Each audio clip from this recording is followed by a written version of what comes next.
अस्सलाम वालेकुम guys, I hope आप लोग सब ठीक ठाक हो, मज़े में फर्स्ट क्लास हो।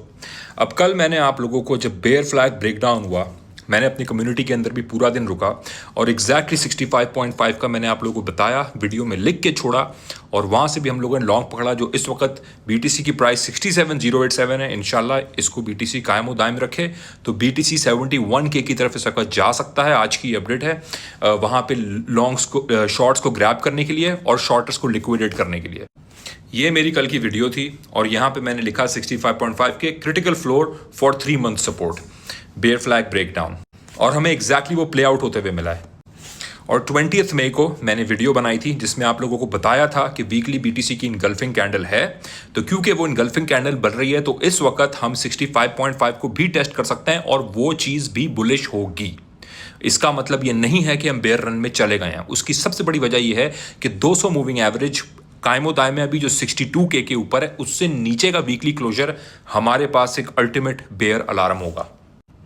अब जहां तक बात ठहरी बुल आर्मी की, तो ये कमेंट अलोन काफ़ी है। मार्केट रेड थी, बुल आर्मी ग्रीन थी। क्यों? क्योंकि ZEC स्पॉट में हमने ऐड किया था जो मार्केट के अगेंस्ट परफॉर्म कर रहा है। ZEC एक तरह का समझ ले बिटकॉइन ऑन क्वांटम कंप्यूटिंग है और उसके अंदर हमें कैपिटल, आप देखें ZEC ग्रीन है। जितनी दफ़ा पिछली दफ़ा BTC रेड हुआ है, ZEC ग्रीन हुआ है। हम लोगों ने टाउ का एडिशन किया है, हम लोगों ने BTC की एग्जैक्ट एंट्री पकड़ी है लॉन्ग की बुल आर्मी के अंदर और आज हम उस पर इंटैक्ट है और इस वक्त हम बाकायदा ग्रीन में बैठे हुए हैं। और ना ही सिर्फ ये, बल्कि हमने लॉन्ग्स को पकड़ना, जब BTC ने 71 को तोड़ा है, मैंने 65.5 तक अपनी कम्युनिटी में किसी को लॉन्ग नहीं करने दिया, एग्जैक्ट वहाँ से लॉन्ग पकड़ा है और हमारी एवरेज प्राइस लॉन्ग की 66,400-500 है और अभी हम उसमें प्रॉफिट में बैठे हुए हैं। इंशाल्लाह देखते हैं मार्केट क्या करती है। अब जो इंपॉर्टेंट चीज़ है उसको मैं एड्रेस करने लगा हूँ। ट्रेडर में और एक बुल फ्रॉग एंटरटेनर में क्या फ़र्क होता है? ट्रेडर जो होता है ना, वो किसी एक प्राइस पॉइंट को देख के बैठा नहीं होता, वो रोज़ मार्केट में आके अपने आप को अपडेट करके ट्रेड कर रहा होता है। और एंटरटेनर जो है वो स्टबर्न ट्रेडिंग करता है। ट्रेडर कभी ऐसे बात नहीं करता कि जी मैं ये काम कर रहा हूँ आप लोग ना करें तो फिर मैं आपको गाइड कैसे कर सकता हूँ, फिर मैं वो कौन होता हूँ आपको कहने वाला कि ये वो मैं जो कर रहा हूँ वो आपको कॉपी करने के लायक होनी चाहिए वो चीज़। मैं ये नहीं कह सकता कि जी मैं जज्बाती ट्रेडिंग कर रहा हूँ। ये एक ट्रेडर के लैंग्वेज नहीं होती, ये एक ट्रेडर की टोन नहीं होती, इस तरह वो बात नहीं करता। कोई भी मंजा ट्रेडर, पुराना ट्रेडर, एक्सपीरियंस ट्रेडर मार्केट में कभी ये नहीं कहेगा कि मैंने ढिठाई में ट्रेड्स होल्ड करके रखी हुई हैं और वो फिर रोएगा और फिर वो लिक्विडेट होने वाला होगा और वो तब भी होल्ड करके रखेगा। स्टॉप लॉस की स्ट्रैटेजी ही नहीं होगी। तो ये निहायत ही एमेच्योर ट्रेडर की एक बहुत बड़ी निशानी होती है। कभी भी एक एक्सपीरियंस ट्रेडर इस तरीके से गुफ्तगू नहीं करता, बात नहीं करता, ट्रेड नहीं करता अपना इतना बड़ा कैपिटल डाल के और उसको एक्सटेंड करता रहे, एक्सटेंड करता रहे, एक्सटेंड करता रहे। ट्रेडिंग कभी भी इस तरह इमोशंस के साथ नहीं होती। इमोशनल ट्रेडर हमेशा मात खा जाएगा और अगर वो शायद लिक्विडेट हो भी गया हो ना तो वो बताएगा नहीं। लेकिन जो लोग समझते हैं ट्रेडिंग, फ्यूचर ट्रेडिंग, और जैसे मैं साल से कर रहा हूं तो हमें पता होता है जब कोई ट्रेड लिक्विडेट हो चुकी होती है। हम भी देख रहे होते हैं, हम भी ट्रैक कर रहे होते हैं, हमें भी वॉलेट्स का मालूम होता है, हमें भी चीज़ों का पता होता है, लेकिन हम कहते नहीं है क्योंकि हम बिजी हैं अपने काम पे फोकस करने में। तो इसलिए कोई ट्रेडर इस तरह नहीं करेगा कि जी मैं अगर आपको बोलूं कि यार मैं ये ट्रेड ले रहा हूं 65.5 से मैं भी लॉन्ग कर रहा हूं, देखो एग्जैक्ट उठा है कि नहीं उठा, उठा है ना अल्हम्दुलिल्लाह। आज कल की मेरी वीडियो थी। अब मैं आपको बोलूं नहीं मैं ये कर रहा हूं लेकिन आप लोग ये नहीं करना, क्योंकि अगर मैं नीचे गिरता भी रहा तो मैं इसको पकड़े रखूंगा 38,048 तक पकड़े रखूंगा। ये कोई ट्रेड होती है? ये कोई ट्रेडर होता है? ये कोई एनालिसिस होता है? ये कोई स्ट्रैटेजी होती है? या ये ढिठाई होती है, स्टबर्डनेस होती है, एमेच्योर होता है, बचपना होता है?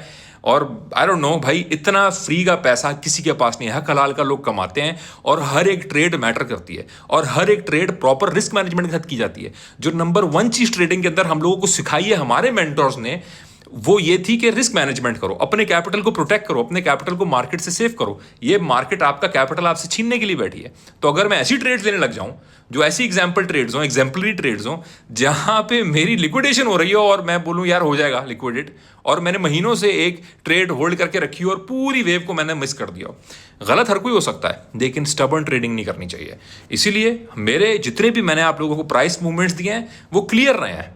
अगर मैंने बोला था 82 के दोबारा आएगा, उसकी कंडीशन थी 71 कायम रहे।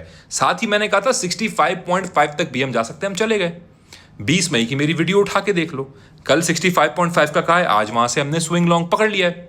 अब या तो बैठे रहें आप या फिर आप उस तरह से ट्रेड कर लें, दो ही चीज़ें हैं, थर्ड चीज़ कोई भी नहीं है। या तो आप स्पेक्टेटर बन जाएं जो एनालिसिस बहुत देखे करे कुछ ना, या फिर आप एक्शनेबल ट्रेडर बने जो एनालिसिस सुने उसको एब्जॉर्ब करे, हजम करे और उसके हिसाब से ट्रेड ले, क्योंकि मार्केट में रोज अपॉर्चुनिटी जिंदा है। तो ये मेरा आप सबको पैगाम है कि इमोशनल ट्रेड से बचें और इमोशनल और रेकलेस ट्रेडर्स से भी बचें। ट्रेडिंग एक बहुत ही स्टॉइक, एक बड़ा पीसफुल, एक बहुत ही साबित कदमी से और बहुत ही पेशेंस और डिसिप्लिन से करने की चीज़ है।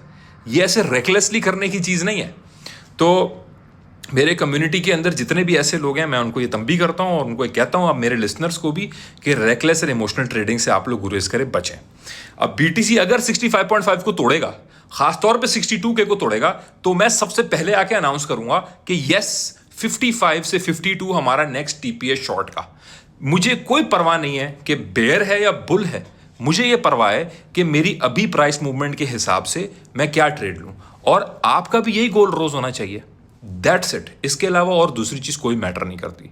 तो ये मेरा ख़ास पैगाम है, ना स्पॉट को आप अंडर एस्टिमेट करें, और फ्यूचर ट्रेडिंग हर किसी की बस की बात नहीं है, ठीक है। इसके अंदर अगर आप डिसिप्लिन से नहीं कर सकते और आप इमोशनल होकर करेंगे और आप इसके अंदर जो है वो स्टबर्ननेस में आएंगे और पूरे पूरे कैपिटल डालते रहेंगे और पोजीशन को एक्सटेंड करते रहेंगे, तो बड़े से बड़ा ट्रेडर इसके अंदर हमने देखा है कि वो मात खाता है, लिक्विडेट होता है। और हमने भी ये चीज़ साल पहले कर दी है, लोग आज कर रहे हैं, हम ये करके भुगत के सीख के आगे बढ़ चुके हैं। तो स्टॉप लॉस जो है वो लॉस को स्टॉप करने के लिए होता है, और ट्रेड स्टॉप लॉस से लिक्विडेट नहीं होती, रुकती है, ताकि आप मजीद लॉस ना करें। तो इसको मैनेज करना बड़ा इंपॉर्टेंट है। और ऑफ कोर्स ये आपको एक्सपीरियंस ट्रेडर भी बताएंगे, ये आपको बुल फ्रॉग्स तो बता नहीं सकते, ठीक है, क्योंकि उनका खुद का ये प्रैक्टिस है ही नहीं।